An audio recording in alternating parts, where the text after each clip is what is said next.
ეხლა მოვდივარ სვეტიცხოვლიდან, მთელი დღე სვეტიცხოველში მომიწია ყოფნა და ერთ რამეს მივხვდი, ერთი რამე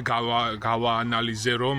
საქართველო და ჩვენ აქამდე მოგვიყვანა სარწმუნოებამ, ჩვენმა რწმენამ და უფალმა, რადგან როდესაც სვეტიცხოველში ვიდექი და უყურებდი უამრავ ადამიანს, როგორ ანთებდნენ სანთელს, როგორ მშვიდად იყვნენ,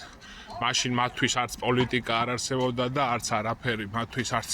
ნაციონალი არსებობდა და არც ქართული ოცნება, მათთვის იმ წამს არსებობდა რწმენა, სვეტიცხოვლობა, უფალი, დანთებული სანთელი და ამ დანთებული სანთლის ფონზე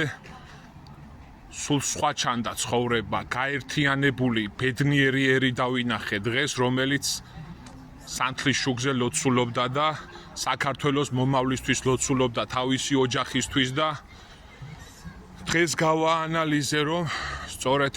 რწმენამ მოგვიყვანა აქამდე, სარწმუნოებამ მოგვიყვანა, უფალმა მოგვიყვანა ქართველებო, ამიტომ დიდხანს ვილოცოთ და უფლის წყალობა და მადლი არ მოგკლებოდეს მთელ საქართველოს, დაგლოცოთ უფალმა ყველას, გაგახაროთ, გაგაძლიეროთ და სვეტიცხოვლობას კიდევ ერთხელ გილოცავთ მთელ საქართველოს. დიდება უფალს.